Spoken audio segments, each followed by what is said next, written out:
What also happened yesterday is the WNBA did their draft lottery so that we know who gets the top 5 picks and in what order. And of course, Lauren Betts is a top prospect. And so, of importance, I think I don't remember what the order was, but I know Dallas got number one. The Lynx have number two. I don't remember who has number three. Number four is the Mystics. Number five is Chicago. So three is Seattle. I think that's really interesting, and I think everybody's gonna talk about the number one pick. But as a person who is an Aces fan, I am obviously more interested to see what those number 2 and 3 picks happen. I mean, like what happens with those? Do they even keep them? A lot of people are talking as if the Lynx will draft Lauren Betts or draft Azzi or something like that, and I think yes, you could absolutely do that. But also on the flip side, you are 2 years removed from being in the finals. And so you probably still feel like you are a championship contender. Yeah, I'm thinking those 2 and 3 picks will be way more interesting than what Dallas is going to do. Who cares? I think that like you could legitimately everybody is a free agent and they're going to be paying lots of money next season, right?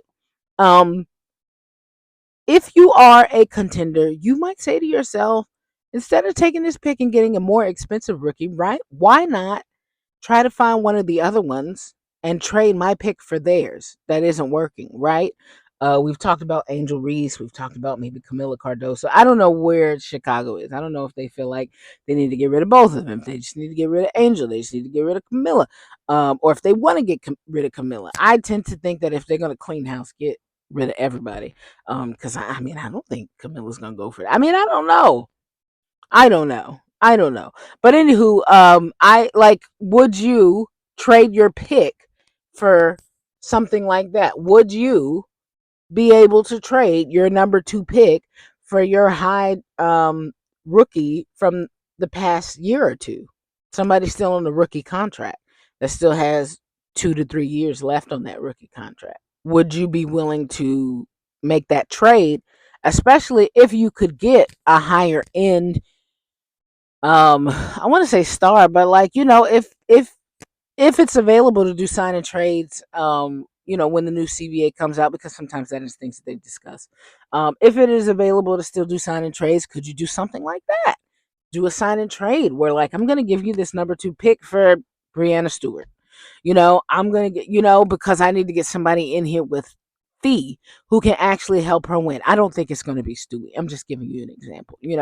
I'm going to trade my number 2 pick probably for a real big John Quayle. You know what I'm saying? To put next to fee. I want to get a real big in here. I want to have real contention. Do you do some sort of sign and trade situation for that in the future? I think those are way more interesting conversations that we could be having versus like, is Dallas going to take AZ or Lauren or Awa or whatever? And it's just like, first of all, there's a couple things that I want to say.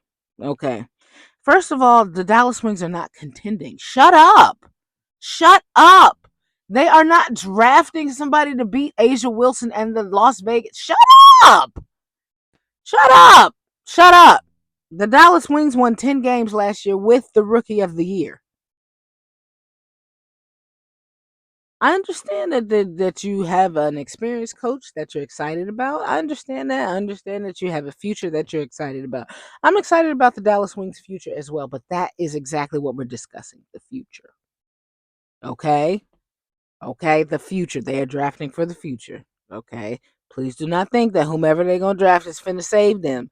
And that's a huge issue with a lot of the discussion that we're having. They're not drafting Lauren Betts to try to stop um Asia Wilson. That's not what's happening. I mean, she could be an Asia Wilson. I'm not sure. She could be, but that's not what you want to create chemistry between she and Paige more than anything, right? You don't really care about winning games. As a matter of fact, because the lottery is every 2 years, you're probably going to tank again. Why not? See who you got and not just tank for the first, but tank so that you can get the pick and trade it. We're gonna have a new CBA. Perfect. That's perfect. Get another top 5 pick and trade it this time. Because once you get the right piece, if you get the right piece, you're gonna know what you need. And that's when you can go picking. You can't go picking right now in free agency and who can you get here? No, you need to draft some shit and see if you can get some shit for cheap that works. That's what you need to do. So that brings us to the conversation. Are the Dallas Wings drafting Azzi Fudd? Or are they drafting Lauren Betts? Or are they drafting Awa Pham first? I don't know. I honestly don't know. I think that they could go all the ways. I think that people are being ridiculous, acting like you can't talk about Paisley right now. Like you have to. First of all, there's precedence, right? There's AT and Dewana Bonner. There is Nalissa and Dejanay. Like that is a precedence that people who have relationships end up on the same team sometimes, and sometimes they do that to make people happy. That's okay. That is a part. Why do you think that Giannis always has his brother on that damn team taking up a spot? Has nothing to do with his skill set. He sucks. Thanasis sucks. We all know he sucks. It's to make Giannis happy and to also pat his pockets. Some of that money is going to Giannis. Don't be stupid. Don't be dumb. Okay, I'm not going to say that about the women in the WNBA. I don't know if we're that advanced yet. Okay, but some of that money that Bronny James is getting goes straight to his father. Okay, don't be stupid. Don't be dumb. Okay, and that is that is a thing. Sometimes they did it for J.R. Smith once. Y'all too young, but back when J.R. Smith was on the Knicks, they drafted his brother, Chris Smith. He sucked. He sucked, but they kept him around because it made J.R. Smith happy. That is what they do sometimes. Sometimes it's your family member. Sometimes it's Bay. Sometimes it's a friend from college. Sometimes it's an old time friend. Okay, Skylar Diggins and NECA, right? They're friends. They want to be on the same team. They stick around with each other. When you're making decisions, when you're making decisions as a GM, you're going to talk to your stars, Skylar and NECA, and you're going to say, "Hey, how do y'all feel about this person? We got a core going on here. We care about what y'all like. We want you guys to be happy too. Some of them do, some of them don't, but most do. That's not Paige is good. You ask her. You ask Paige what she wants.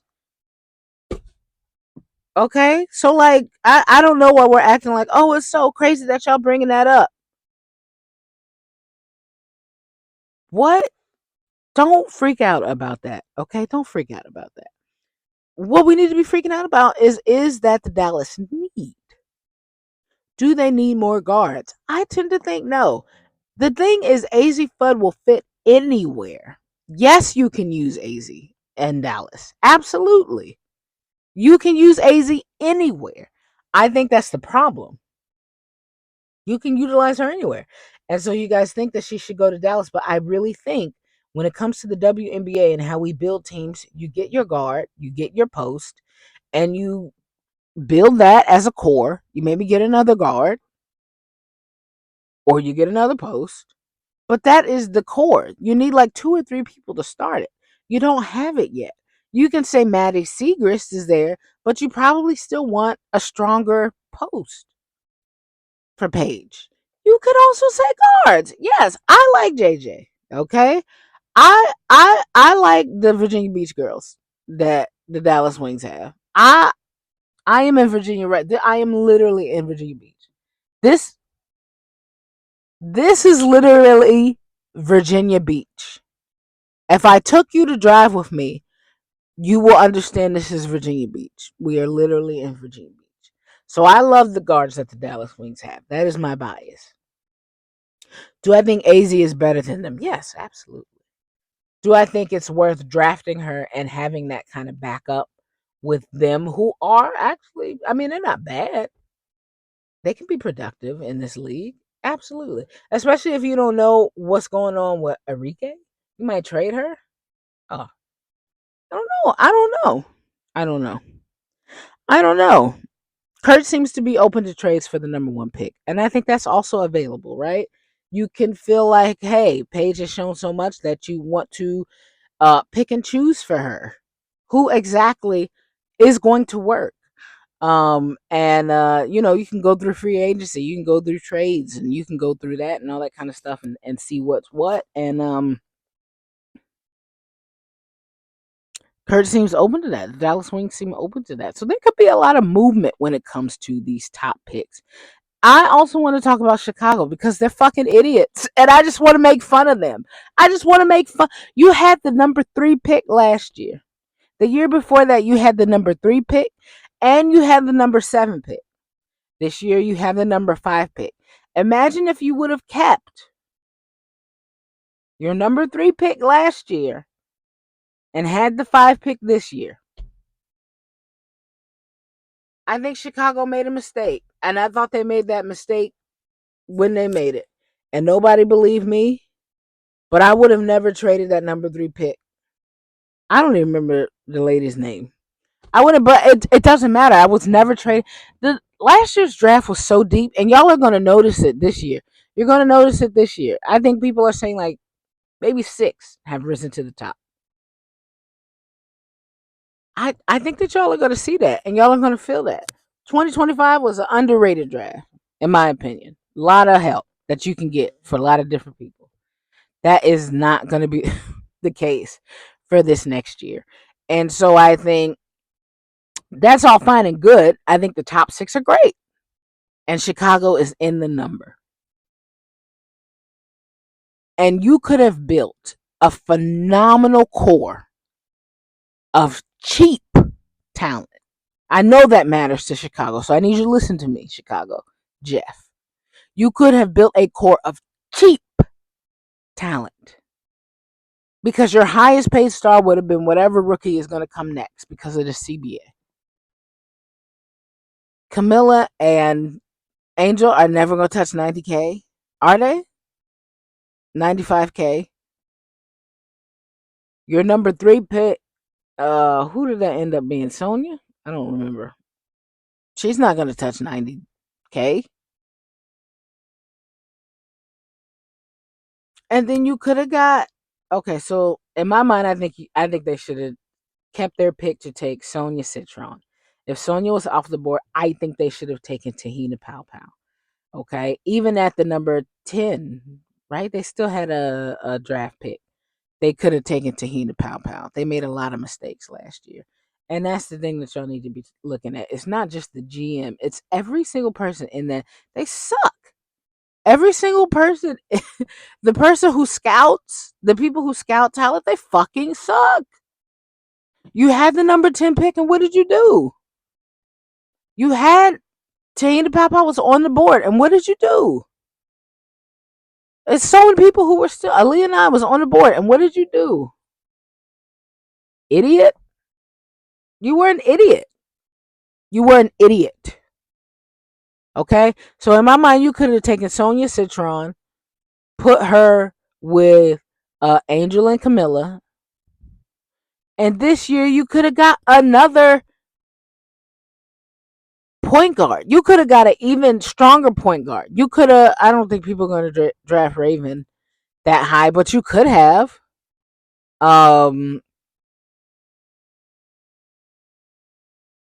You could even trade one of the you could even trade one of Angel and Camilla to maybe take a different big. I'm trying to think of wings. There's not a whole lot of wings. But you could have had Flaugier. I don't know about that. But once again, we're talking about relationships and drafting people based off relationships. If Angel Reese wanted you to draft Foe after all of that, you're gonna do it. You're gonna do it. And you probably would have had a decent team. Especially if you kept Teresa Witherspoon around. I think they would have loved her as a coach. I just think they made bad decisions. I think they made bad decisions. And I'm not sure what the response is going to be. But the whole thing of it is, I don't think they care. They don't care. He's cool losing money. He loves that. The owner, I forgot, Alter. He loves losing money. He gets to write that shit off. He doesn't want this to be, you know, the All Star game. He's gonna write that off. He's got the front money, right? But he's just gonna write it off, or he's just what he loves to do, as you see with the facility. He loves to join his monies. He loves to use other people's monies, and when you talk about other people's money, he tries to enact the city and use tax dollars to make a lot. The practice facility is not a practice facility; it's a community center, right? And so they are able to buy it and say we're making this practice because they're gonna have a piece in the back that they're gonna rent out. But like it's a community center that he's getting the city to build. And he's saying, yeah, I'll rent out something in the back or I will do some stuff in the back. Yeah, for sure. Practice facility. Look at it's still a community center. It's still a community center. Random people are still going to be there. Yeah. So I think all in all, I'm going to wrap this up. I think the draft is interesting. To me, the draft is more interesting at the 2 and 3 positions with the Lynx and the Storm because I want to know if they're going to keep them, and if they don't, who are they going after? You know, do especially the Storm, do they still see themselves in contention? And if so, in championship contention, and if so, what role does that number 3 pick play in that? If they go back into it with Skylar and NECA and Gabby, what do they need? Also knowing that they're going to get back Nika and Jordan at some point. What are they going to do? Are they just going to say, YOLO, we're just going to go with the youth? They're coming back and they're recovering. We're not going to push them too hard. Or do you say, screw the youth, trading all these picks, trading all these kids, and we going at it again? What do they do? And also for the Lynx, what do they do? Do they say we need some real proven help with fee? So we're here to trade this pick? Or they say, yeah, we are willing to try and to develop somebody along with fee to make it happen. I think that, I think Lauren Betts can come in mostly ready, but I think there's still some things that she has to learn. I think for most of the bigs, I think for bigs in general, it's just hard. I just a lot of big niggas in the W. I just a lot of big niggas in the W. And there's just not as many bigs like that in college. Lauren Betts does not see Asia Wilson, then JJ, then BG, then Brianna Turner. Like that is not what she's having. She's seeing. We don't even know their names. Kate Kowal. Like who gives a shit? You know what I mean? No shade to Katie. But I just think that's what you have to consider. So all that being said, I think that we are in for a very interesting next couple of weeks. I feel like we have been dragging, honestly. The competition hasn't been there. The news really hasn't been there. We've just been chilling, enjoying the Aces PR run and all that kind of stuff. But yeah, I'm looking forward to what we're going to have in the next couple weeks, days, months. We'll see. I'm Courtside Kenny. Thanks for watching. Like, comment, share, subscribe, and I'm out.